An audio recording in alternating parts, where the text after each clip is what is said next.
122페이지 되겠다, 그죠? 122페이지하고, 레위기 21장 1절에서 15절. 그리고 오늘 금방 배웠던 그 악보 있잖아요. 다 가지고 계시죠? 그거 펴가지고 또 이거 끝나고 할 테니까 악보 그대로 옆에 가지고 계세요. 그게 우리 메모도 하고, 뭐 쓰기도 하고 이렇게 하게요. 자, 레위기 21장 1절에서 15절까지.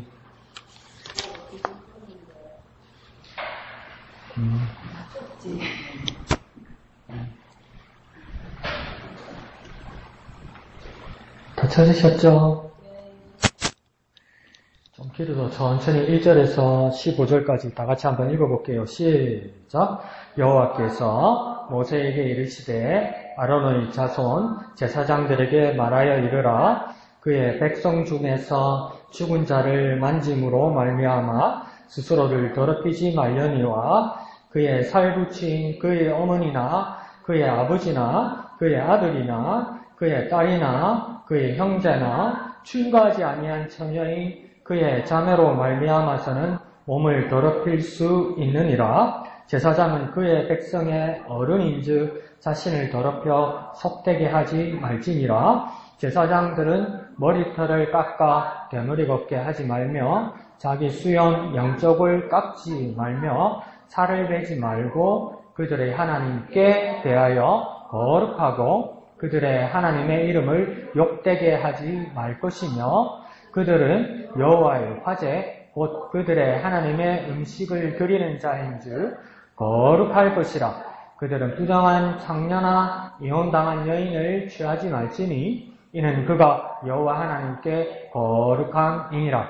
너는 그를 거룩히 여기라. 그는 네 하나님의 음식을 드림이니라. 너는 그를 거룩히 여기라. 너희를 거룩하게 하는 나 여호와는 거룩함이니라. 어떤 제사장의 딸이든지 행음하여 자신을 속되게 하면 그의 아버지를 속되게 함이니 그를 불사를 지니라. 자기 형제 중 간유로 부음을 받고 위임되어 그 예복을 입은 대제사장은 그의 머리를 풀지 말며 그의 옷을 찢지 말며 어떤 시체든지 가까이 하지 말지니 그의 부모로 말미암아서도 더러워지게 하지 말며 그 성소에서 나오지 말며 그 하나님의 성소를 속되게 하지 말라. 이는 하나님께서 성별하신 관유가 그 위에 있음이니라.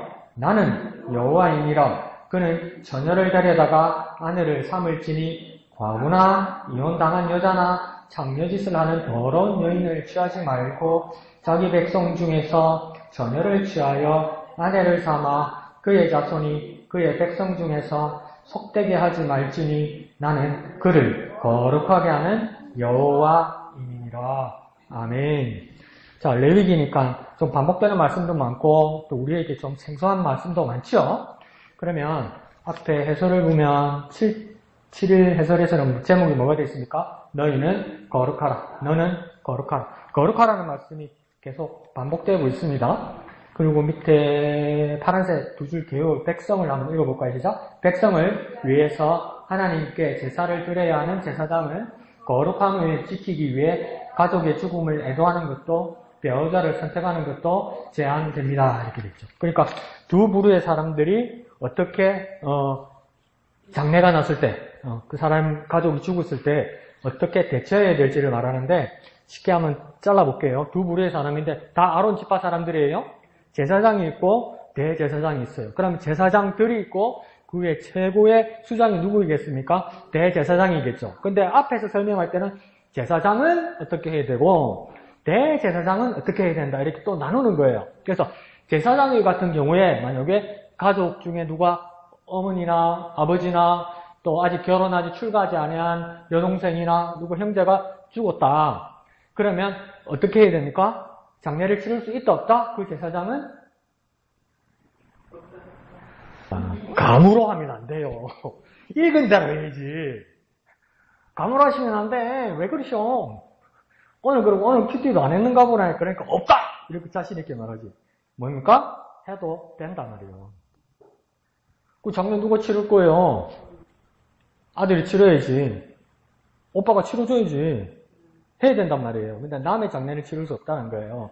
그 다음 또 누가 나옵니까? 제사장 말고 대제사장이 나와서. 근데 대제사장은 간유를 부음을 받아서 그 사람이 채용할 반경은 어디입니까? 성소밖에 없다고 이야기했잖아요. 그러니까 벌써 뭡니까? 성소 밖을 나갈 수 있다 없다? 대제사장은 나갈 수 없어요. 그래서 만약에 대제사장에게 어머니나 아버지나 가족이나 여동생이 죽게 되었다. 그래서 장례를 치러야 된다. 대제사장은 장례를 치러줄 수 있다 없다? 대제사장은 없다고요. 네. 그러니까 또 읽고 또 읽고 또 읽으면 그게 답이 있어요. 그죠? 그러니까 조금만 더 열심히 읽어주세요. 앞으로는 아시겠죠? 앞으로는 조금만 더 열심히 읽어주세요. 자, 그러면 그 이야기를 하면서 이제 이렇게 나가는 겁니다. 그러면서 금요일 아침에 제가 여러분의 문자와 밴드에 글을 올려드렸을 때는 어떤 말씀을 드리냐면 왼쪽 페이지에 있는 질문들 안에서 가로 1, 2, 3번을 답을 써야 되는데 지난 한 2, 3주 전에 어렵게 나왔던 것처럼 막 힌트절이 막 한 3절, 4절 넘어가는데 한 문장이나 한 단어로 요약해보자 이렇게 이야기하는 거예요. 그러니까 여기에서 뭘 말하니까 뭐 옛날에 여러분 어떻게 씁니까? 답 쓰려면 1절부터 4절까지 1절부터 4절까지 다 썼잖아요.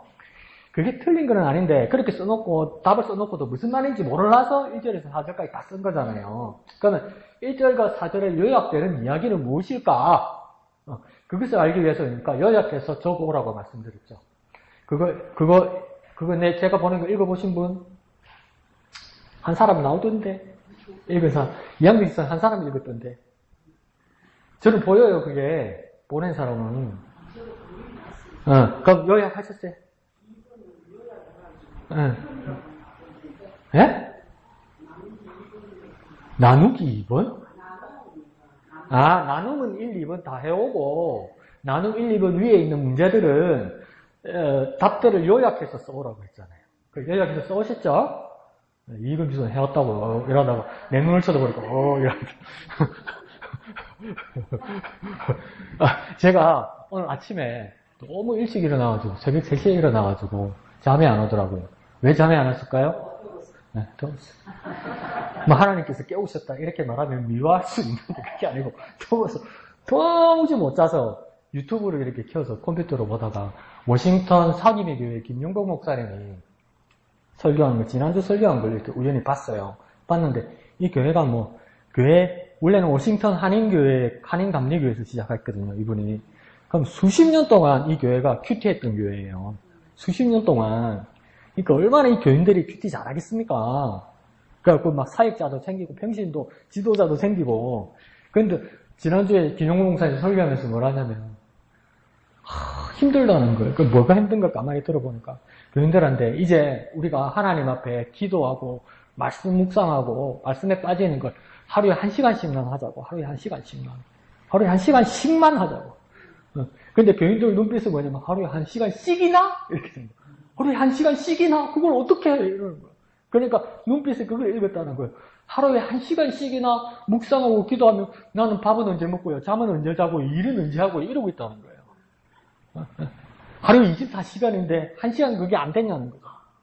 그런데 그러니까 수십 년을 그렇게 큐티 훈련을 해도 조금만 더 하자 하면 정말 힘들어한다는 거예요. 전부. 그런데 아무리 그 큐티가 생활화되어 있는 교회도 하자고 그러면 다 힘들어한대요. 그러니까 여러분만 힘든 거 아닙니다. 다 힘든 겁니다. 그럼 또 머리가 좋아서 또 이런다. 나 하기 싫래? 그래 내가 하기 싫으면 또 괜찮네? 이러면 안 돼요. 남들이 힘들. 그러니까 그 교육을 어떻게 하니까 목사님 여러분에게 처음 큐티 교육을 드릴 때 어떻게 했습니까? 하루에 15분만 만들자고 얘기했잖아요. 15분만. 그 15분을 향해서 우리는 달려가고 있는 거예요. 하루 24시간 중에 15분. 15분. 근데 이 교회는 어떻게 된 겁니까? 15분이 익숙해져서 30분이 되었을 거고 30분이 익숙해진 교인들에게 45분을 줬을 거고 45분이 이제 익숙한 교회에게 1시간을 하자고 한 거예요. 그런데도 계속 수십 년째 힘들어한다는 거예요. 그러니까 누구만 힘든 게 아니구나. 모두에게 힘든 거구나. 그렇지만 해야 되는 거구나. 그렇게 해서 하셔야 됩니다. 그래서 우리가 익숙해지다 보면 이제 1절에서 4절까지 무슨 말씀일까요? 이러면 1절에서 4절이 요약이 돼야 되는 거죠. 그러면 아까 제가 질문 드렸듯이 얼개나 기본 줄거리는 알고 있어야죠. 제사장, 대제사장이 할 일이 헷갈리면 안 됩니다. 그게 어느 정도로 이해가도록 계속 반복해서 본문을 읽으셨어야 되는 거예요. 다음 주에는 또 어떻게 하셔야 되겠습니까? 반복해서 읽어가고 이 내용이 뭔가. 그럼 아까 제가 말씀드렸던 방법적으로 왼쪽 위에 있는 두 줄의 요약을 읽어도 이게 이 내용이구나 이해할 수 있잖아요. 그러니까 최대한 활용하시라고요. 책을 최대한 활용하시라고요. 최대한. 네, 아시겠죠? 자, 그러면 1번을 제사장은 한번 읽어봅시다. 시작. 제사장은 하나님과 사람 앞에 거룩한 삶을 찾고 있죠? 1번 알죠? 예수 기사님 1번 찾았어요. 2번 주에 한번 찾아드리고 오세요. 1번요. 122페이지. 122 밑에 1번 있죠? 1번 있죠? 가운데 지정희 주사님. 제사장은 있죠? 시작. 제사장은 하나님과 사람 앞에 거룩한 삶을 살아야 됩니다. 방가로 1번은 이제 질문입니다. 시작. 제사장이 부정한 것, 죽음을 함부로 만지면 안 되는 이유는 무엇입니까? 이 답이요. 1절부터 4절까지 있는데 여러분 해왔으니까 1절부터 4절까지 보면 뭐 때문에 이렇게 하면 안 되는 겁니까? 제사장이 부정한 죽음을 함부로 만지면 안 되는 겁니까? 뭐라고요? 몇 절이에요? 아니, 내가 틀렸다고 말하는 게 아니고 몇 절 읽고 하라는 거예요? 1절 어디? 1절 끝에? 한번 설명해 볼까요? 뭐라고요? 그게 무슨 말일까요? 죽음을 만지면, 시체를 만지면 안 되는 이유가 뭐 때문이라고요? 네? 뭐라고요? 어른인즉? 그러니까 시체를 만지지 말아야 되는 이유가 어른이라서 시체를 만지면 안 된다고요? 그럼 애는 만지면 되나? 뭐라고요? 더럽혀지기 때문에.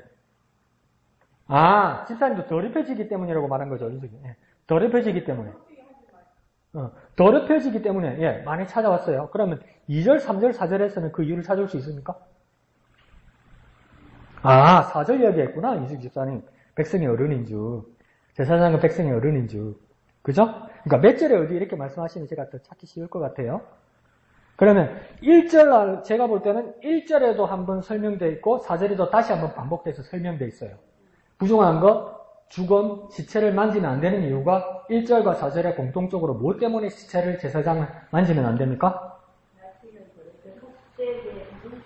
어른임으로, 별세 어른임으로 자신을 더럽혀 속되게 알지 말라니까.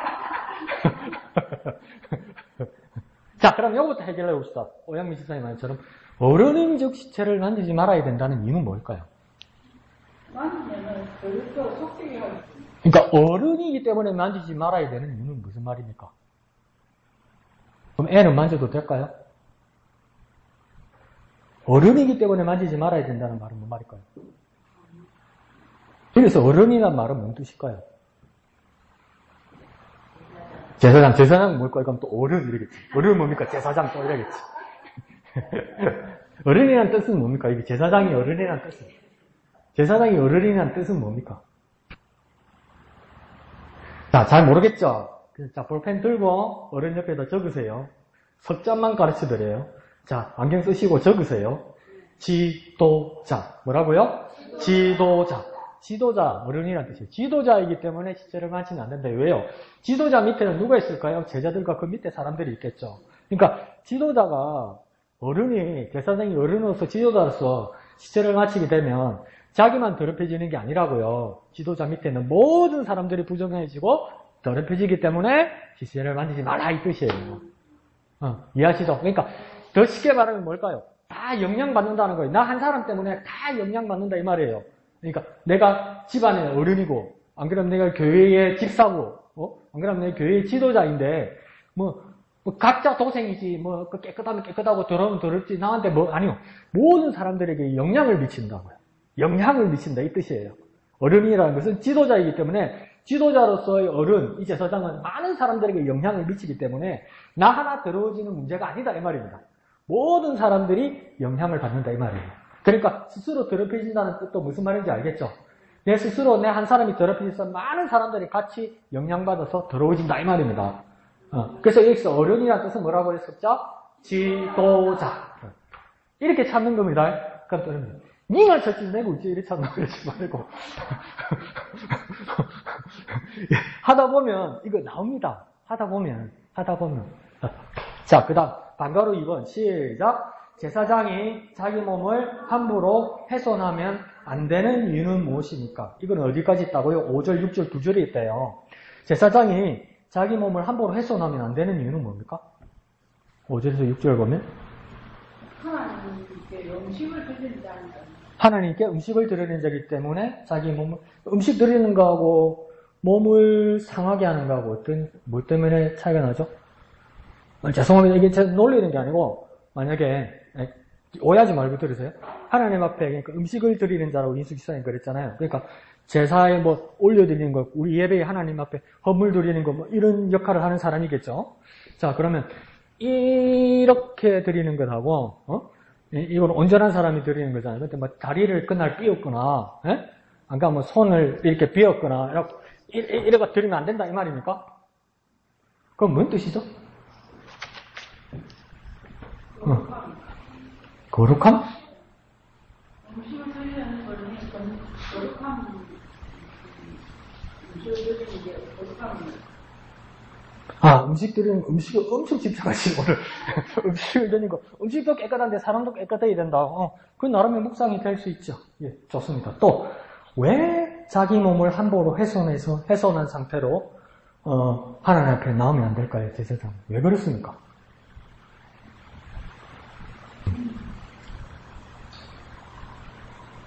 자, 보세요. 레위기는 뭐냐면, 레위기 이 말씀은 대부분 뭡니까? 우리가 가장 어려워하는 소 잡고, 양 잡고, 비둘기 모가지 틀고, 피 흘리고, 부시름 났는가, 뭐 병 있는가, 뭐 먹어도 되고, 먹으면 안 되고, 누구는 하고는 어떻게 만나야 되고, 그러면 큰일 나고 막, 그게 수두룩 적혀 있는 법이잖아요, 법. 근데 이 법을 어디서 지키라고 원래는 준 겁니까? 이게 처음에 누가 받은 겁니까? 이 레위기 법은. 딱 한 사람 누가 받은 겁니까? 오늘 너무 더워서 다 용납해 드릴게요. 네, 모세가 받았죠. 모세가 받아서 백성에게 준 거잖아요. 어디 가서 지키라고요? 약속의 땅 가나안 가서 지키라고 준 거예요. 근데 아직 가나안에 도착했습니까? 안 했습니까? 안 했죠. 그러면 광야에서 받았단 말이에요.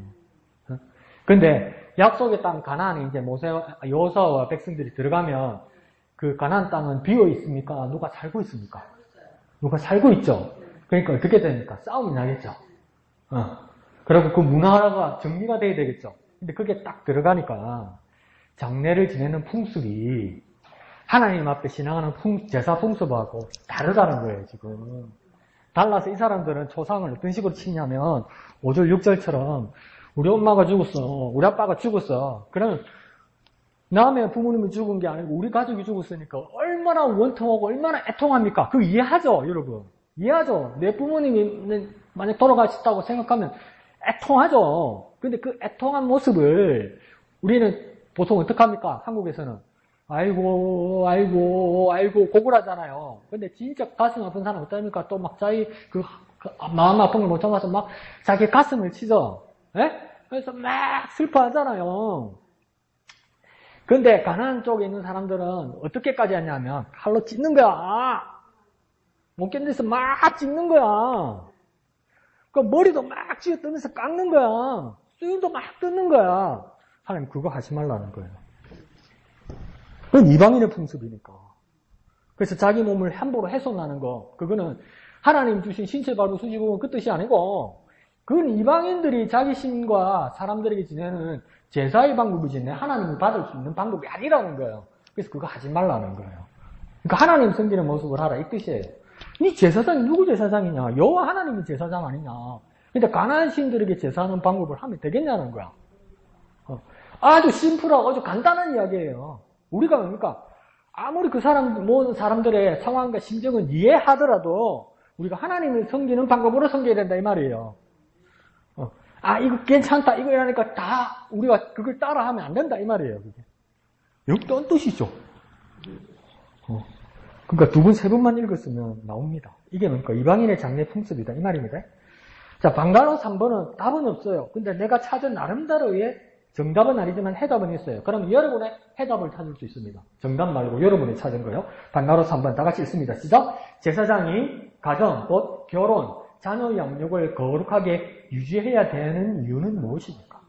그러니까 제사장이나 한 남자가 있어요. 이 남자는 뭐가 있겠습니까? 가정이 있겠죠. 가정에는 부인이 있고 자녀들이 있겠죠. 근데 이 제사장이 자기 일뿐만 아니라 이 가족들을 거룩하게 유지해야 된다 이 말이에요. 나뿐만 아니라 우리 가족 전체를 그렇게 해야 되는 이유는 뭡니까? 7절에서 9절까지 있대요. 왜 그렇습니까? 7절 9절 한번 읽어볼까요? 읽어보면 조금 답 나오겠죠. 다 같이 시작. 그들은 부정한 창녀나 이혼당한 여인을 취하지 말지니 이는 그가 여호와 하나님께 거룩함이니라. 너는 그를 거룩히 여기라.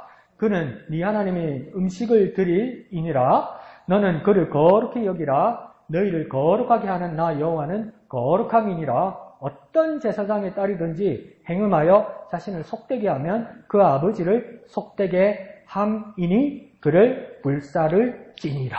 자, 감오십니까? 몇 절쯤 있는 것 같아요? 막 겉만 나도 구절에 싸질러 뿌리는 건데 안 타 죽으려고 말 들어야 되겠는데? 그럴 수도 있죠. 왜 제사장은 자기뿐만 아니라 가정을 거룩하게 유지해야 됩니까? 7절에서 9절에서 찾으면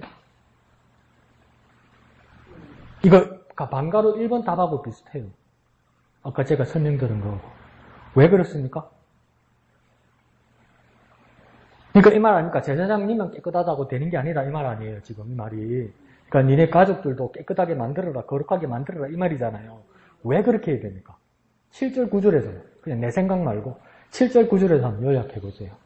왜 그렇습니까? 제사장의 딸이든지 행음하면 예? 제사장의 딸이 제사장의 딸이 행음하고 속되게 하면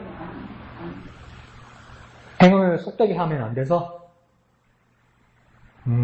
딸 간수 잘해라 이거예요? 그 말도 맞죠. 그 말도 맞죠.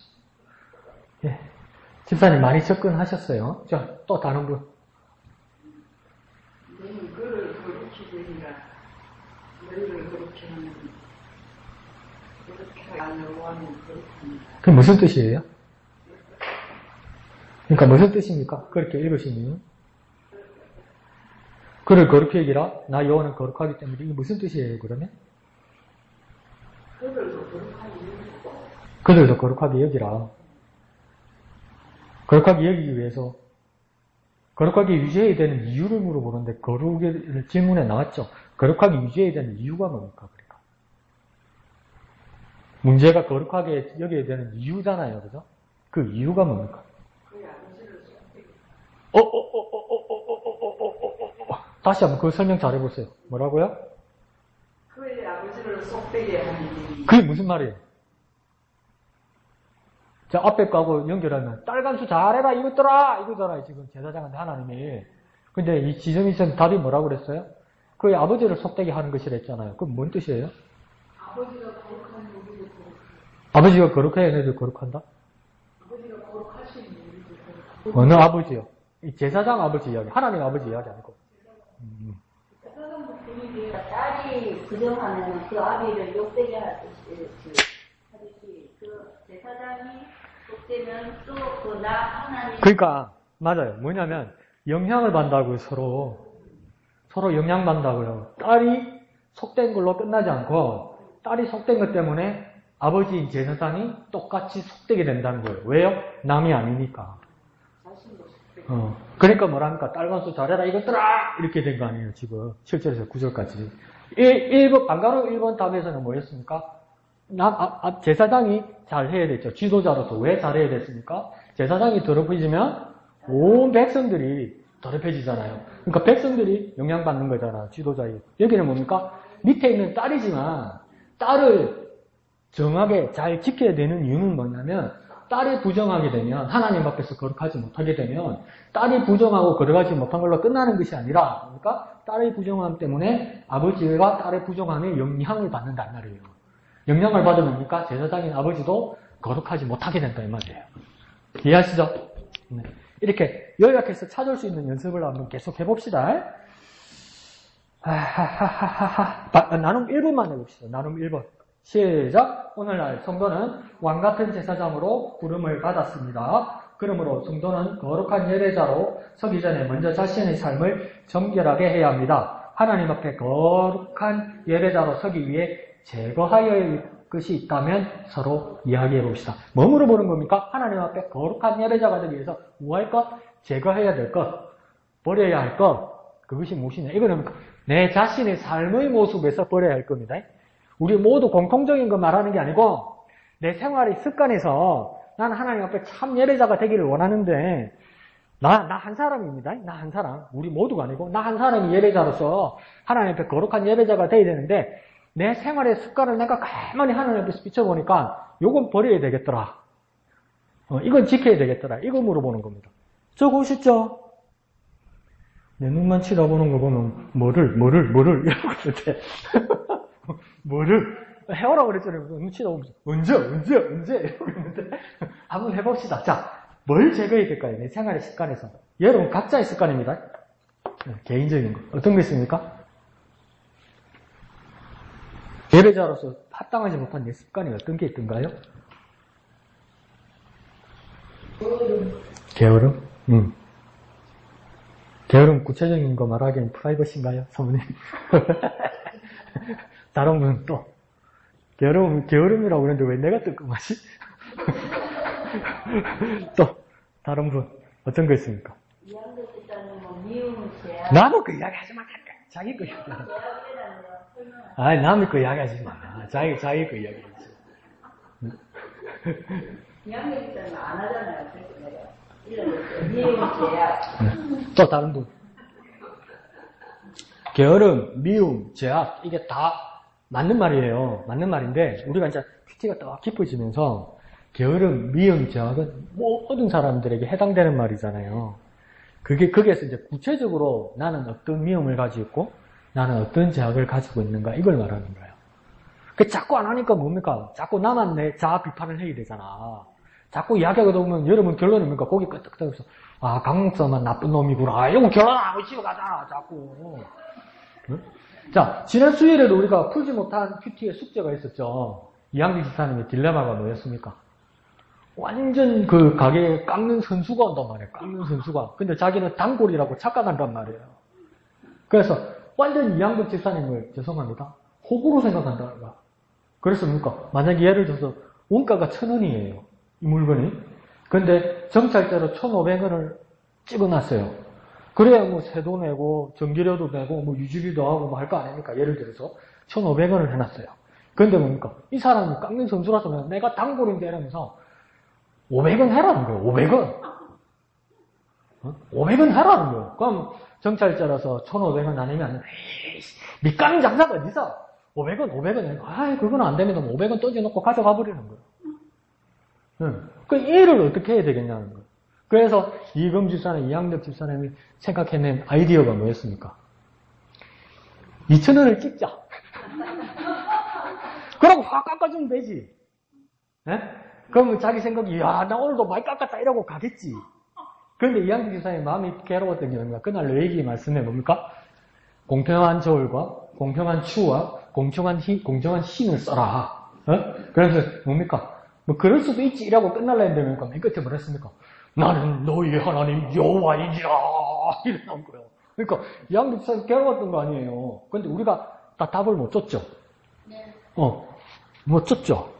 그러니까 하나님 말씀은 이러하지만 어떻게 계속 이런 식으로 마이너스가 될 수는 없는 거 아니에요. 그죠? 정착제로 그대로 써놨다가는. 왜 답이 없을까? 그러다가 이양덕 집사님, 이금 집사님 까먹은지 모르지만 목사의 직업병은 그겁니다. 뭐냐면 이게 안 풀리면 생각이 나면 계속 생각하고 기도합니다. 이걸 어떻게 해야 될까? 그렇다고 네가 뭐 장사 속에 있냐, 경영 마인드가 있냐? 없죠. 내가 뭐겠어요. 근데 기도를 하다 보면 뭘 하냐면 하나님, 야 목사님이 자주 쓰시는 말씀처럼 나는 네가 작년에 네가 한 일을 알고 있다. 막 그걸 가책을 느끼는 그 이야기 조크로 많이 하셨잖아요. 하나님이 나에게 어제 밤에 잠들기 전에 뭐라냐면 야 우경아 나는 네가 20년 전에 캐나다 토론토에서 한 짓을 알고 있다. 그렇게 말씀하시는 거예요. 그게 뭘까 했더니 제가요 실력이 없어서 영어 실력이 없고 공부할 능력이 안 돼서 머리가 모자라서 캐나다에서 대학을 졸업을 못한 것도 있죠. 근데 두 번째 궁색감 변명을 하자면 금전적 형편이 안 되니까 방세 내야 되고 생활비를 벌어야 되니까 미리 학비를 번다는 마음으로 뭐였냐면 저도 가게 점원으로 일을 했단 말이에요. 그러니까 우리나라 치면 편의점이죠. 편의점에서 하루에 12시간씩 일하고 이랬어요. 어떨 때는. 그러니까 와 돈 많이 벌었겠네요. 벌게 됐어요. 돈 다 나가는데. 방세가 얼마인데. 그러니까 돈이 안 모이는 거죠. 근데 어떤 일이 있었냐면 그 가게가 제도 큰 가게였어요. 큰 가게인데 나중에 알고 보니까 같이 일하는 점원 한 분이 할머니인데 목사님 사모님이고 한 분은 이 친구분인데 이분은 이민 와서 영어 잘하는 분들이에요. 근데 그 나라는 우리나라보다 법이 더 엄격해서 잘못한 법 안 지키면 큰일 나거든요. 그래서 담배를 미성년자한테 팔으면 큰일 나요. 가게 문 닫아야 돼요. 뭐 한 달 정도. 그러니까 절대 팔면 안 돼요. 그래서 신분증 확인하고 이렇게 해야 돼요. 근데 어느 날 보니까 옆에서 일하는데 가게 매니저 나는 한국 아저씨인데 한 50대 후반 된 아저씨인데 아니 중국 학생한테 담배를 파는 거야. 그냥 주는 거야. 왜 저러지? 이랬더니 애들한테 소문이 나가지고 담배는 이 가게 사러 다 오는 거예요. 그거라도 가게 유지하려고 막 모험을 거는 거예요. 내가 보니까. 모험을 거는 거예요. 이래라도 먹고 살아야 되겠다는 거죠. 그렇게 하다 보니까 나도 와 그럼 나도 팔아야 되나 이랬어요. 그래서 나 혼자 이렇게 일을 하고 있었어요. 그 시간에. 하고 있는데 하는 대로 다 해야 될 거 아니에요. 사장이 양말하니까 나도 이제 모험을 걸어서 목숨 걸고 이제 애들한테 담배를 팔아야 되잖아. 근데 이 맞닥뜨리니까 기도가 안 되고 고민이 안 되더만요. 이게 사람이 엄청 비겁해지더만요. 팔았어. 애들한테. 근데 어떤 애가 후다닥 뛰어와서 담배 주세요 이러는 거예요. 근데 어디서 많이 본 한국 애야. 에이씨, 우리 배 전도사님 아들이잖아. 지도 놀라고 나도 놀란 거예요. 이 가게 담배 판다 해가지고 그때 고등학생인가 이랬어요. 중학생인가. 막 쪄서 이 가게 막 담배 판다니까 뛰어온 거예요. 그러니까 거기다 안 들고 담배 주세요. 그런데 뚝 보니까 나야. 나도 이 새끼 이거 근데 둘이 너무 놀래가지고 처음 본 사람처럼 대한 거예요. 나도 그 친구도. 그래서 담배를 주고 돈을 받았어요. 엄마가 아니에요. 집사님도 한번 그래도 해요. 뭐, 니만 나쁜 놈 그러지 마 좀 제발. 그래도 해요 집사님. 그게 남아있었는가 봐요. 20년 가까이 지나갔는데 그게 어제 문득 생각이 나더라고요. 그럼 답이 뭐냐 양대 집사님. 답은 못 찾았어. 그런데 뭐냐면 네가 누구한테 잘한다 못한다 말할 자격이 없다는 거야. 이래야지 말할 자격이 니한테 어디 있냐는 거야. 그러면 답도 안 주고 뭐 그래 고민했으니까 싶으지 말까. 아, 이양대 기사님, 이근 기사님 참 힘들고 고민스럽겠구나. 그래서 답을 주는 게 중요한 게 아니고 집사님의 사업을 위해서 또 집사님의 또 마음의 힘듦을 덜 수 있도록 주님 더욱 당사자에게 지혜를 주시고 위로하여 주십시오. 그렇게 기도하는 밤이 되었다는 거죠. 동감이라고요? 큐티 희한하게 한다. 지중 집사님 동감입니다. 라고 끝납니다. 그러니까 저에게는 뭐겠습니까? 오늘 이 이야기 하는 이유가 내부터 바라봐야 됐다는 거죠. 이 문제, 저분의 문제를 어떻게 해결하고 어떻게 답을 줘야 될까가 문제가 아니었어요. 하나님 앞에 참 거룩한 예배자로서 내가 내 자신을 바로 바라봤어야 된다는 거죠. 하나님이 기회는 여러 번 저한테 줬을 것 같아요. 첫 번째, 아무리 어려워도 가게에서 주인이 날 내보내더라도 미성년자에게는 그거는 담배를 팔지 않았어야 됐고, 설사 내가 막 마음이 흔들려서 그렇게 했더라도 그 친구들은 야, 이 전도사님 아들 아이가 이렇게라도 할 또 두 번째 기회가 있었는데도 너무 당황하니까 그 친구도 나도 어찌 해야 돼 할 바를 모르더라고요. 할 바를. 자, 그렇게 연약하고 참 무지하구나. 그 시기만 듣고 머리가 안 돌아가는 거나 너무 급박한 순간이 오니까 생각도 안 나고 머리도 안 돌아가요. 그러고 엉뚱한 판단을 하더라고요. 그걸 20년 만에 기억이 났어요. 그때도 재밌게 얘기했어요. 친구들. 야, 내가 담배 팔았다. 그냥 안 걸린다. 이 무용담처럼 이야기했단 말이에요. 근데 하나님, 그게 무용담으로 할 이야기냐? 그게? 응? 그게 무용담이냐? 응? 네, 그런 생각이 들었던 거죠. 그렇지만, 이게 제 단편적인 생각이에요. 이게 집사람들한테 100% 적용돼야 될 이야기는 아니에요. 상황이, 집사람들이 여러 상황을 몰라요, 전. 그래서 이걸 그대로 갖다 붙이는 건 아니에요. 그 상황이 또 있는 거예요. 이해하시죠? 은혜 받았죠? 강 목사만 나쁜 놈 되고, 여러분은, 그래, 니 나쁜 놈이야. 나는 괜찮아. 이러면서 끝나는 거예요. 이거 막날 내 큐티만 하고, 내 큐티만 고발하고, 여러분은 말 안 하고, 다음 주에는 잘 해주십시오. 부탁드립니다. 예, 좋습니다. 그리고 아까 악보를 같이 보자고 한 이유는 뭐냐면, 제가 준비한 건 따로 있는데, 오늘 목사님이 가르쳐 주신 이 찬양이, 이 작사자의 전형적인 큐티 묵상 내용 같아요. 그래서 우리가 이 악보하고 요한복음 4장을 한번 펴봅시다. 성경 요한복음 4장.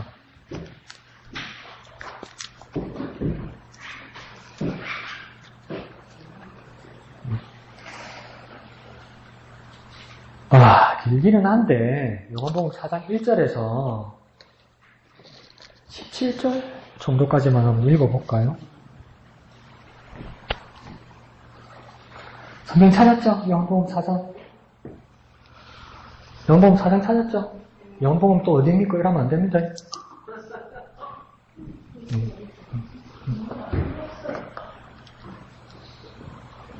자, 요한복음 4장 1절에서 17절 다 같이 읽습니다. 시작. 예수께서 제자를 삼고 침례를 베푸시는 것이 요한보다 너무 일찍 읽었나? 어디부터 읽어볼까? 3절부터 읽어볼까요? 3절, 4장 3절 시작. 유대를 떠나 다시 갈릴리로 가실새 사마리아를 통과하여야 하겠는지라 사마리아에 있는 수거라 하는 동네에 이르시니 야곱이 그 아들 요셉에게 준 땅이 가깝고 거기 또 야곱의 운물이 있더라. 예수께서 길 가시다가 피곤하여 운물 곁에 그대로 앉으시니 때가 6시쯤 되었더라. 사마리아 여자 한 사람이 물을 기르러 왔음에 예수께서 물을 좀 달라 하시니 이는 제자들이 먹을 것을 사러 그 동네에 들어갔음이러라. 사마리아 여자가 이르되 당신은 유대인으로서 어찌하여 사마리아 여자인 나에게 물을 달라 하나이까 하니 이는 유대인 사마리아인과 상종하지 아니함이러라. 예수께서 대답하여 이르시되 네가 만일 하나님의 선물과 또 네게 물을 좀 달라 하는 이가 누구인 줄 알았더라면 네가 그에게 구하였을 것이요 그가 생수를 네게 주었으리라.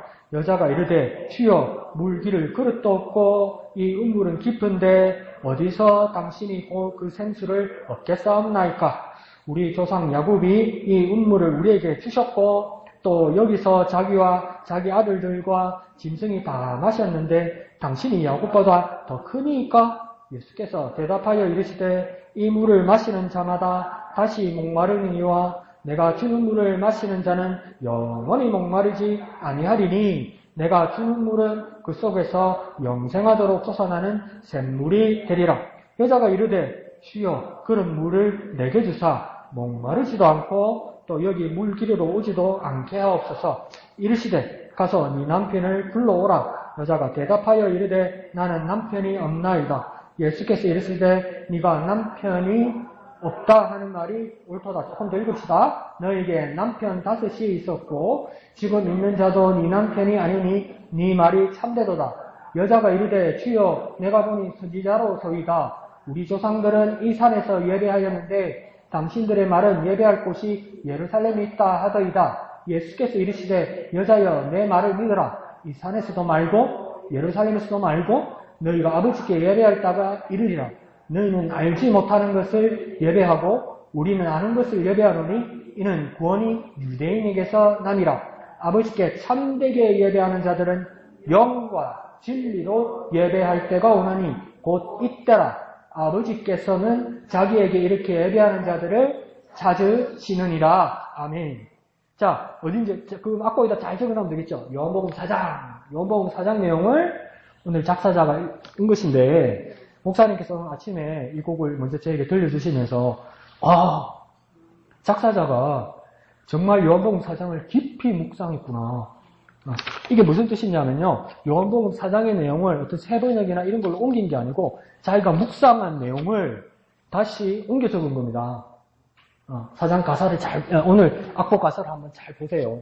4장을 그대로 옮긴 게 아니에요. 그러니까 이게 뭐냐면 요한복음 4장을 또 읽고 또 읽고 또 읽으면서 예수님의 마음이 그 속의 마음이 이렇게 말씀하시면서 그 예수님의 마음이 무엇일까를 살피면서 묵상하여 기록한 겁니다. 그러니까 오늘 아침에 목사님께서 말씀하신 것처럼 마음은 뭡니까? 밭과 같아요.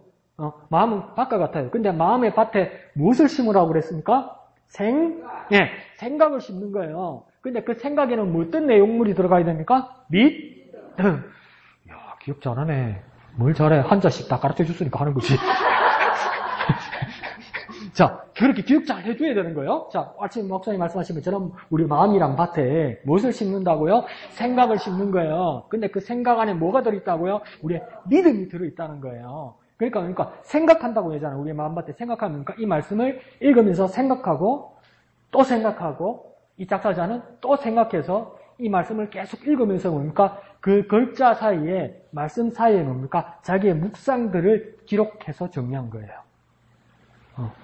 깨닫게 된 거예요. 그래서 목사님 오늘 마지막 주신 말씀은 뭡니까? 시편의 말씀, 내 눈을 열어서 주의 법에 기이한 것을 보게 하소서 내용이었잖아요. 그러니까 똑같이 말씀을 보는데 뭡니까? 내 눈이 열려야 되는 거죠. 근데 내 눈이 열리는 것은 어떻게 가능합니까? 성령의 똑똑해졌다. 진짜. 대단하다. 성령이 조명해 주셔야 내 눈이 열리고 깨달아지는 거예요. 말씀을 봤는데 글자는 다 알아요. 사마리아 여자가 나왔어요. 수가 성인이 나왔어요. 그런데 그냥 읽으면 뭡니까? 우리 읽으면 뭐랍니까? 그래, 뭐 이래밖에 더 되는 거예요.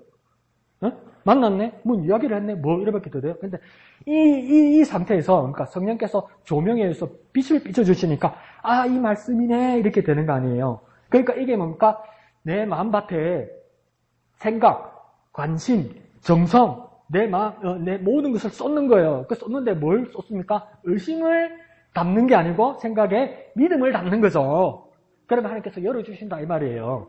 자, 그러면 여기서 보면 첫 가사에서 내가 사마리아에 가는 이유는 그것에 울고 있던 네가 있어서 이렇게 이야기하잖아요. 여기서 나는 누구입니까? 나는 누구입니까? 네, 그러니까 이 찬양의 관점은 예수님의 관점이에요. 그런데 예수님이 1인칭 관점으로 말하는 거예요. 우리 성경 본문을 읽으면 예수께서 이러면서 3인칭이잖아요, 예수님이. 근데 여기서는 그러니까 예수님이 내가 이러면서 내가 너를 어떤 마음으로, 어떤 준비로, 어떻게 만나서 내가 어떻게 했다 이렇게 나오는 거예요. 이게 그냥 나오는 게 아니고 그러니까 깊이 읽고 또 읽고 묵상하고 내 생각과 믿음을 내 마음에 담아서 성령께서 깨닫게 하여 주시니 이 말씀을 적은 거예요. 그래서 뭡니까? 내가 곧 예수가 사마리아에 가는 이유는 이게 왜 중요하냐면요. 예수님 당시에는 이 이스라엘 가나안 땅이 세 등분으로 나눕니다. 세 등분으로. 그래서 맨 밑에 있는 쪽을 유다라고 부릅니다. 유다 지역. 그리고 맨 위에 지역을 뭐라 하면 갈릴리 지역이라고 부릅니다. 갈릴리 지역. 그러면 가운데는 뭐라 부르겠습니까? 당연히 경남 또 서체. 뭡니까? 사마리아. 여기가 사마리아. 그러니까 맨 밑에가 유다에 뭡니까? 예수님이 태어나신 베들레헴도 있고 수도 예루살렘도 있겠죠. 그리고 맨 위쪽에 갈릴리는 무엇입니까? 갈릴리에 예수님께서 이집트에 피난 갔다가 다시 돌아온 지역이 뭡니까? 나사렛이 이 갈릴리에 있단 말이에요. 그러면 예수님은 북, 중, 남 어디 살았겠어요? 또 남 이랬었죠. 북쪽에 사는 거예요. 갈릴리. 북쪽 변방에 살았어요. 그런데 명절이면 이 사람들, 이스라엘 사람들 다 어디로 와야 됩니까? 남쪽 유다에 있는 예루살렘으로 다 와야 되잖아요. 그러니까 수도가 예루살렘이니까. 근데 가운데 있는 사마리아가 왜 문제가 되냐면 이 가운데 있는 사마리아는 언제부터 문제가 되냐면 저 열왕기 때 이스라엘 옛날 고대 역사 때 남유다와 북이스라엘이 멸망하고 나서 먼저 북이스라엘이 멸망했단 말이에요. 10개 지파가. 근데 아시리아에 끌려갔단 말이에요. 아수리에 끌려가서 이 사람들을 어떻게 민족들을 말살시킬까 이렇게 생각할 때 그 왕들이 어떻게 생각했냐면 국제 결혼을 시키면 된다는 거예요. 뭡니까? 혼혈 정책을 쓴 거예요. 혼혈 정책을 쓰면 뭐가 문제가 되냐면 그 당시에는 그 다른 나라의 문화, 종교, 신앙이 이게 다 섞여버리는 거예요. 그렇게 혼혈된, 그러니까 죄송합니다. 짬뽕이 된, 막 엉켜버린, 구체적인 하나님에 대한 신앙이 이제 막 희미해져 버린 그 사람들이 어디에 모여 살았냐면 사마리아에 모여 살았단 말이에요.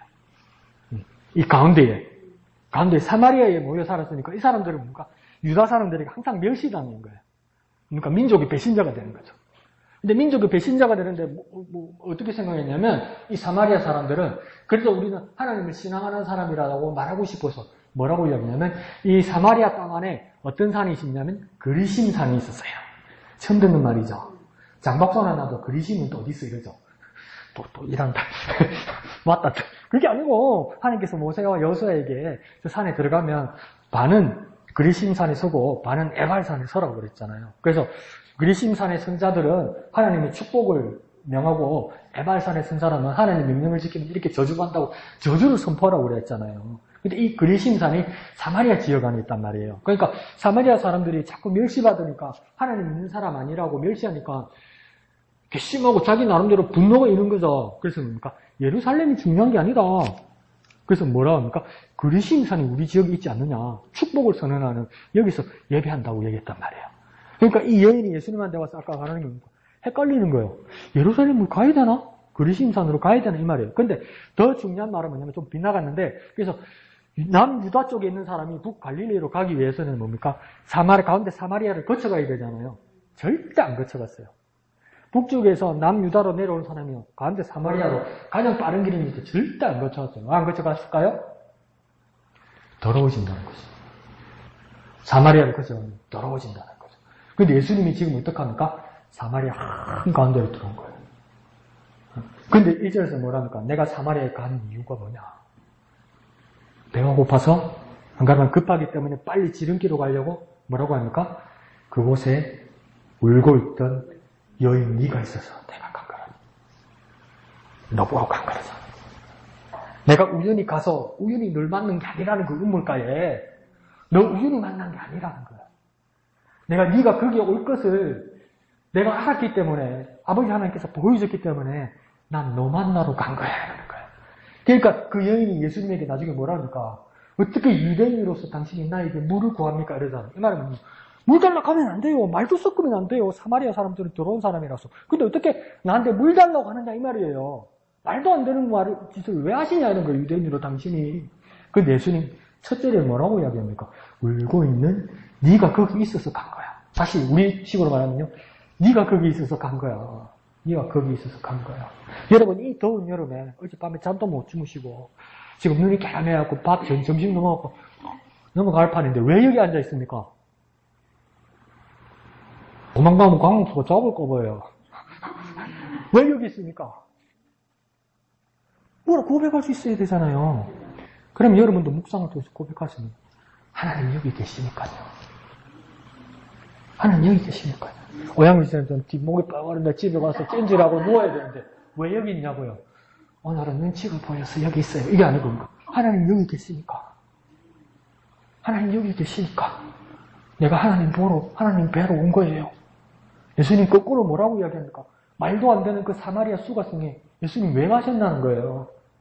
이 묵상자가 생각할 때는 뭡니까? 예수님의 마음이 지금 느껴졌다는 거예요. 예수님 성령으로 감동하셔서 깨닫게 해주셨다는 거예요. 네가 거기 있으니까 내가 거기 간 거야. 왜 여기 앉아있습니까? 하나님께서 여러분이 여기 있음을 아시고 예배 받으시러 여기 와 계시다는 거야. 그런 고백들이 어떻게 해야 되겠습니까? 눈으로 머리로만 하지 말고 죄송합니다. 심하게 말할게요. 좀 쓰라고요. 보편으로 좀 쓰라고요. 옆에다가. 오늘 막 감동되잖아요. 자고 일어나면 아무 생각 안 나요. 뭐더라 이밖에 안 돼요. 쓰라고요. 쓰라고요. 근데 저 접어빈다도 아직도 가사 많이 뽑긴데. 그 다음 두 번째 어떻게 됩니까? 햇볕이 따갑고 두 번째 줄에 그늘도 없는 낮에 나는 기다렸단다. 우연히 만난 게 아니고요. 이 본문에서도 보면 누가 먼저 우물가에 서 있었습니까? 예수님 먼저 서 있었어. 예수님 먼저 서 있었다는 건 뭡니까? 기다렸어요. 올 텐데 이런 거예요. 얘 올 거야. 그 예수님의 마음을 지금 적은 거예요. 얘 오기로 했는데, 얘 오기로 했는데, 근데 오는 애는 뭔지 모르고 쫄래 오는데, 그러니까 예수님은 얘 올 때가 됐는데, 이러면서 예수님 기다렸다는 거예요. 근데 그때가 언제입니까? 햇빛이 따갑고, 깊고, 그늘도 없는 낮에. 뜨거워서 뭡니까? 그러니까 그 여인이 그 시간에 한낮에 온 거예요. 왜 한낮에 우물가에 왔습니까? 그때 와야 네, 아무도 없으니까. 그래야 잔소리 안 듣고 엉뚱한 소리 안 듣고 욕 안 얻어먹으니까. 나중에 보니까 뭡니까? 남편이 5이나 있었다고 이야기하잖아요. 근데 지금 이 남편도 이 남편이 아니라고 그랬잖아요. 그러니까 이걸 여러 가지로 해석을 해요. 왜 남편이 5이나 있었을까요? 그건 또 우리 이야기합니다. 여자가 새끼가 만나서 자꾸 막 있었습니다. 그 뜻이 아니고 성경을 가만히 보세요. 룻이 창세기, 출애굽기, 레위기, 민수기, 신명기, 여수와 사사기, 룻기 8번째 룻기의 주인공이 누굽니까? 말 다 잊어버렸네. 룻기의 주인공이 누굽니까? 또 하나님 찾지 말고 룻기가 아니고 룻이죠. 룻기가 주인공이 아니고 룻이 주인공이죠. 룻이 결혼 몇 번 했습니까? 2번 했잖아요. 왜 2번 했습니까? 남편이 죽어서. 또 남편이 죽었기 때문에 왜 2번 했습니까? 무엇을 보기 위해서? 자손을 봐야 되니까. 아들이 봐야 되니까. 그래서 그러니까 합법적으로 결혼하는 거예요. 이걸 뭐라, 근데 왜 꼭 보아스가 룻과 결혼해야 됐죠? 아무 남자하고 하면 되는 거 아니에요? 근데 왜 보아스가 있죠? 유업을 이으라고? 또, 더 쉽게. 보아스가 왜 룻하고 결혼해야 됐죠? 그렇지. 더 자신있게. 더 자신있게. 뭐라고요? 네, 가까운 친척이 가장 먼저 책임져야 되잖아요. 그걸 뭐라고 이야기했습니까? 기업 무를자라고 이야기했죠. 이게 이스라엘 법이에요. 가장 가까운 친척이 아들을 낳게 해줘야 되는 거예요. 그러면 이 아들을 낳으면 이건 보아스의 아들이 아니에요. 그 전에 남자의 아이가 되는 거예요. 이 결혼 방법을 이스라엘 율법에서는 계대 결혼이라고 얘기해요. 계대, 여이, 계대. 대를 이어주기 위해서 결혼하는 법이란 말이에요. 그러면 이 여인의 남편이 5이라고 이야기하잖아요. 이 말은 뭐겠습니까? 계속 자손을 못 보고 아들을 못 본 거예요. 근데 지금 남편도 이 남편이 아니라고 이야기하는 거죠. 그러니까 정말 우리 한국식으로 말하면 그러니까 이 여인이 빡빡한 여인이 돼버린 거죠. 그러니까 얼마나 동네 구설수에 오르겠습니까? 죄송합니다. 그냥 옛날 이야기예요. 서방자방 얻는 여자가 돼버린 거죠. 네. 그러니까 얼마나 사람 만나기 꺼려지겠습니까? 그러니까 이 땡볕에 낮에 이렇게 몰래 오는 예수님이 기다리고 있었다 말이야. 네. 나는 기다렸단다. 네가 오기를. 그 다음 뭡니까? 14번 마디에 아무도 찾지 않는 낮의 우물가에 한낮의 우물가에 어젯밤을 다 잠든 내가 내게로 온다. 아무도 찾지 않는 한 우물가에. 그러니까 다 잠이 드는데 아무도 찾지 않는데 나는 너를 기다리고 있었다. 이렇게 하는 거예요.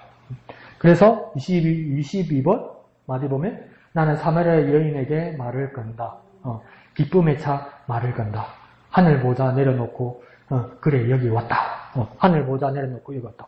이 뭐냐면 이제 이 여인이 처음에는 예수님이 누군지 모르고 그렇게 의심하고 여러 가지 이야기를 물어보고 이러다가 이제 끝에 가면 예배에 대한 이야기를 물어본단 말이에요. 진짜 어디다 예배해야 되는 겁니까? 네? 예루살렘에 당신 유대인들은 예루살렘에서 꼭 와서 해야 된다는데 우리 예루살렘 나가면 큰일 나잖아요. 버림받은 사람이고 더러운 사람이고 상종도 안 하잖아요. 그래서 우리는 그리심산에서 예배를 하는데 그럼 맞습니까? 그러잖아요. 근데 예수님은 뭐라고 합니까? 여기도 아니고 저기도 아니라고 이야기하죠.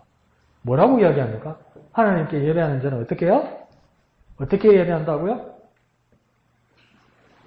하나님께 예배하는 자는 예수님 어떻게 예배한다고 여인에게 말했어요? 무엇과 무엇으로? 그러니까 저 여러분에게 또 극복해야 될 숙제가 한 가지 더 생긴 거예요.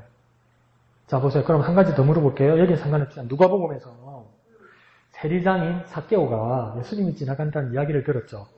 그래서 예수님을 보고 싶은데 이 삭개오라는 사람은 키가 작았어요. 많은 무리들이 있어서 볼 수가 없었어요. 그래서 나무 위에 올라가죠. 그 나무가 어떤 나무입니까? 뽕나무죠. 그죠? 자 보면 여러분이 성경이 지금 성경의 번역본 이름이 뭡니까? 개역, 개정, 한글 성경이죠. 개역, 개정, 한글 성경 전에 어떤 성경입니까? 개역, 한글 성경이에요. 잘 들어보세요. 이전 성경이 개역, 한글 성경이에요. 지금 보는 성경은요, 개역, 개정 성경이에요. 한글과 개정 차이예요. 자, 그런데 여러분이 성경을 지금 새로 개역, 개정 성경을 지금 몇 년째, 10년이 넘게 이 성경을 계속 보고 있잖아요. 그죠? 줄도 치고 계속 읽고 있잖아요. 그죠? 계속 읽어요. 계속 읽고 있는데, 저와 여러분의 한계는 뭐냐면, 그 글을, 옛날 글을 알고 있는 거예요. 이게 무슨 말이냐면, 옛날 개역 한글에는 하나님은 영이신 예배하는 자가 신령과 진정으로 예배할지니라 이렇게 써 있어요. 지금 내하고 눈으로 읽을 때 뭐라고 읽었어요? 개정에 신령과 진정으로 써 있어요? 아니요. 뭐라 돼 있어요? 영과 진리로 돼 있어요. 그러니까 영과 진리로 아무리 읽어도 내 기억은 옛날에 신령과 진정밖에 안 남는 거야. 그러니까 성경을 어떻게 되겠어요? 더 정신 들여서 읽어야 돼요. 삭개오가요. 개역 한글은 뽕나무에 올라갔어요. 개역 개정이 어느 나무예요? 돌 무화과 나무예요. 근데 자꾸 옛날 것만 기억난다고요. 어떻게 말해볼까요? 정신들이 안 읽어서 그래. 근데 그게 저도 습관이 그렇게 돼 있어요. 저도 습관이 그렇게 돼 있어요. 저 몇 번 말씀드리잖아요. 예수님이 가운데 있고, 양쪽에 강도가 십자가에 못 박혔잖아요. 예수님 비난하던 강도는 오른쪽, 왼쪽? 당신 나라 임하수 말하던 강도는 오른쪽, 왼쪽? 보통 오른쪽, 왼쪽을 샀죠. 성경에 오른쪽, 왼쪽이 어딘지 말 안 해놨어요. 그런데 어딘가 그게 박혀버린 거죠. 그 왜 그랬습니까? 정신들이 안 읽어서 그래요. 근데 옛날 거 기억만 자꾸 나있고 눈은 읽는데 그렇게 남아버려서 그런 거예요. 자, 근데 예수님께서 뭐라고 했냐면 영과 진리로 예배하는 것이 맞다고 이야기하는 거예요. 그것을 누구에게 최초로 가르쳐 줬습니까? 버림받았다고 말하는 이 여인에게 말씀해 주신 거예요. 네. 그러면서 뒷장에 보면 뭡니까? 44번 마디. 아무도 보지 않던 네게, 아무도 오지 않던 네게, 누구도 찾지 않던 네게, 그러니까 내가 지금 간다. 나는 누구입니까? 예수님. 너는 누구입니까? 그 여인이에요. 나 예수가 너희 가는데 내가 네 상태도 안다. 네 마음도 안다. 아무도 너를 거들떠보지 않고 아무도 너를 찾지 않는다. 이거 정말 가슴 뭉개지는 이야기예요. 보세요. 네 남편을 데려오라 그랬잖아요. 그러니까 얘는 그러니까 제가 남편이 없습니다 이러잖아요. 그러니까 맞다. 지금 남편도 네 남편 아니다. 왜? 앞에 5명이나 있습니다 이러잖아요. 이게요. 가만히 생각해 보세요. 아무도 오지 않던 너희에게 이러잖아요. 수많은 남자들이 너희에게 거쳐갔는데 아무도 너희에게 자식을 주지 못한 것처럼 지금 네가 같이 살고 있는 남자도 내가 볼 땐 너희에게 자식을 줄 수 없을 것 같아. 아무도 너희에게 가지 않아 이제. 아무것도 보이지 않아 너희에게. 그런데 뭐랍니까? 내가 너희에게 간다. 내가 너 만나줄게. 이러는 거죠, 예수님. 그래서 오늘 요한복음 4장하고 이 가사하고 가서 같이 한번 읽어보세요. 야, 이렇게 묵상했다고? 이렇게 묵상했다고? 저와 여러분들 큐티가 이렇게 깊이 빛나기를 원합니다. 이렇게 깊이. 이렇게 깊이. 그 책에다 꽂아놔면 되겠죠. 목사님 오늘 지금 난리 아닙니까? 준비도 안 하고 급하게. 근데 너무 충격이 와서 그래요. 저도 찬양을 배우다가 너무 충격이 와서 내가 너에게 간다. 얘는 이해가 안 갔어. 왜? 그러니까 얘는 계속 그거 있어. 왜 나한테 이러시지? 왜 나한테 이러시지? 이분이 나한테 왜 이러시지? 계속 그 이야기예요. 근데 예수님은 뭐라냐면 다 알아. 내가 네 사정을 다 알아. 그래서 내가 너에게 가는 거야. 왜 나에게 이럴 때 예수님 이상한 대답을 하는 거예요. 그래서 너에게 간다. 왜 나에게 이러시죠? 그때 예수님 보니까 그래서 내가 너에게 간다. 그렇게 대답하는 거예요. 내가 알 수 없어서 왜죠? 자꾸 우리는 주님을 다 알 수 없어서 왜요? 이렇게 물어볼 거예요. 그러면 예수님 대답은 언제나 똑같습니다. 그래서 그렇기 때문에 내가 간다. 너에게 간다. 그렇게 묵상을 배웠으면 좋겠습니다. 나하고 똑같이 묵상은 안 돼도 돼요. 그래서 옛날 우리 배웠던 찬양에 다른 거 있잖아요. 왜? 우물가의 여인처럼 난 구했네. 헛되고 헛된 것들을 오 주님 채우소서 나의 잔을 높이 듭니다. 이렇게 묵상할 수도 있어요. 근데 이분은 또 이렇게 묵상해서 이렇게 가사집을 쓰는 것처럼 여러분에게도 막 깊은 묵상집들이 막 넘쳐났으면 좋겠어요. 오늘 명희가 목사님 목양실에 와서 큐티집 이렇게 책이 이렇게 한 줄로 쫙 꽂혀 있는 걸 보고 어머 목사님 다 모으셨네요. 그러니까 명희 저도 많이 모아놨어요 이러더라고요. 그럼 여러분도 뭡니까? 모아놓은 것을 다 뽑아서 보면 아 이런 메모들이 있네. 내가 이렇게 묵상했네. 이 흔적이 있으면 여러분이 그게 묵상집이 되는 거예요. 모아놨나요? 갖다 버렸죠? 네, 대답도 잘한다. 모을 필요는 없어요. 모을 필요 없어요. 근데, 저도 다 못 모았어요. 너무 둘 데가 없어서. 그렇지만, 그러니까, 그때 묵상하면서 그 메모를 해두면, 그게 여러분, 계속 그 묵상들이 깊이 늡니다. 그러니까, 묵상들이 뭐겠습니까? 내 생각을 마음에 담는 겁니다. 생각을. 근데, 그러니까, 믿음의 생각을 담는 겁니다. 그래서, 지난주에 말할 때는 뭡니까? 그걸 뭐라고 설명드렸죠? 경향이라고 쓰는 거죠. 경향. 경향은 뭡니까? 거기다 굽히는 거죠. 거기다가 신경을 쓰는 거죠. 그러니까 뭐랄까요? 생각은 뭡니까? 투자하는 겁니다. 더 투자하고 더 쓰는 겁니다. 더 쓰는 거. 그러니까 생각 한번 반짝하고 말씀 오늘 이 말씀에 생각 한번 반짝하고 그래 됐다 깨달았다 끝 없는 게 아니고 계속 생각하는 겁니다. 계속 보면 거기에 마음을 쓰는 겁니다. 마음을. 생각으로 끝나는 것이 아니라 오늘 오전에 목사님 말씀하신 것처럼 생각이면 생각, 믿음이면 믿음, 마음이면 마음이 아니고 뭡니까? 우리 생각을 믿음이라는 것을 넣어서 뭡니까? 마음에다가 심는 거잖아요. 그러니까 뭡니까? 더 넓게 말하면 마음을 쓰는 겁니다. 하나님 말씀에 내 마음을 쓰는 겁니다. 마음을. 더 한번 말해볼까요? 애를 쓰는 겁니다. 하나님 말씀에 애를 쓰는 겁니다. 믿음을 가지고 애를 쓰는 겁니다. 애를 쓰는 거 뭡니까? 또 생각하고 또 생각하고, 또 기도하고, 또 기도하고, 또 말씀하고 이러면 요한복음 4장을 뵀을 때 예수께서 이러다가 어느 날 갑자기 예수님이 직접 말씀하시는 거예요. 내가 이렇게 들리는 날이 온단 말이에요. 그때 아브라함에게, 그때 베드로에게 예수님이 그렇게 말씀하셨지. 이건 진리죠. 그런데 뭡니까? 깊이 묵상할 때 이제 예수께서 정도로 끝나는 게 아니라 여러분 앞에서 내가 이러면서 예수님께서 말씀하신단 말이에요. 우리가 애를 썼으니까, 우리가 마음을 썼으니까, 우리가 주님을 더 생각했으니까, 더 묵상했으니까. 그걸 하려 하는데 그게 너도 어렵고 나도 어려운 거야. 자꾸 뭐가 시간이 뺏기고 마음이 뺏기고 막 시각이 뺏기고 이런 거야. 그러면 오늘 목사님 마지막에 주신 말씀처럼 그렇게 기도합시다. 주님 내 눈을 열어주십시오. 내 눈을 성령께서 비추십시오. 내 눈을 열어주십시오. 주님의 법을 깨닫게 해주십시오. 그걸 반복해서 오고 가고 계속 기도하면 진짜 주님의 음성을 듣는 날이 올 것입니다. 그래서 우리 묵상들이 더욱 깊어졌으면 좋겠습니다. 그래서 다음 주에는 또 정상대로 유진수 목사님의 말씀과 함께 하나님과 함께 그 부분을 해나가도록 하겠습니다. 그러면 오늘 뭐 행기고 뭐 했기는 노래 부르고 성경책 맞춰보고 그래서 이게 어떤 내용이 있는지 한번 보는 거죠. 여러분 거기다가 여러분의 마음을 더 적어봐도 돼요. 거기다 갖다 버리지 말고 교회에다 놔두고 가지 말고 저기다 이름 다 쓰세요. 이름 쓰고 놔두고 가면 누가 놔두고 가지 내가 딱 볼 테니까. 그래서 풍성한 은혜를 누리는 정말 여러분 되시기를 거룩하신 예수님 이름으로 축원드립니다. 지금 다 같이 기도합시다. 하나님 놀라운 주님의 지배의 말씀을 주님 깨달을 수 있는 우리가 될 수 있도록 주님 도와주시옵소서. 하나님의 거룩하신 뜻, 하나님의 거룩하신 역사를 우리에게도 깊은 묵상의 경지로 인도하여 주셔서 하나님의 깊으신 뜻을 깨달을 수 있도록 주님 역사하여 주시옵소서. 이 시간 다 같이 기도하겠습니다. 거룩하신 아버지 하나님 은혜를 감사합니다.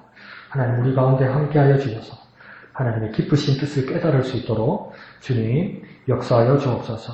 하나님의 거룩하신 뜻, 하나님의 거룩하신 역사 그 가운데서 살아가는 우리들이 될 수 있도록 우리의 묵상들이 더 깊어질 수 있도록 주님 도와주시옵소서. 하나님 감사합니다. 우리 가운데 베푸신 주님의 크신 은혜를 감사합니다. 모든 사람들이 버림받았다고 생각하고 외면하는 그녀에게 주님 찾아가셔서 내가 너를 기다렸고 내가 너를 만나려고 하였다. 모든 사람들이 보지 않고 모든 사람들이 만나주지 않고 모든 사람들이 무시할 때도 나는 너에게로 간다. 이 여인에게 주시는 음성이 그 나라는 분이 예수님이 되게 하시고 그 너가 우리 자신이 되게 하여 주시옵소서. 그 주님의 음성을 깨닫는 깊은 묵상의 사람, 큐티의 사람 되게 하여 주시옵소서. 모든 것을 감사드리며 거룩하신 예수님의 이름으로 간절히 기도드리옵나이다. 아멘. 하늘에 계신 우리 아버지 이름을 거룩하게 하시며 아버지의 나라가 오게 하시며 아버지의 뜻이 하늘에서와 같이 땅에서도 이루어지게 하소서. 오늘 우리에게 일용할 양식을 주시고 우리가 우리에게 잘못한 사람을 용서하여 준 것 같이 우리 죄를 용서하여 주시고 우리를 시험에 빠지지 않게 하시고 악에서 구하소서. 나라와 권능과 영광이 영원히 아버지의 것입니다. 아멘. 지금 감사합니다.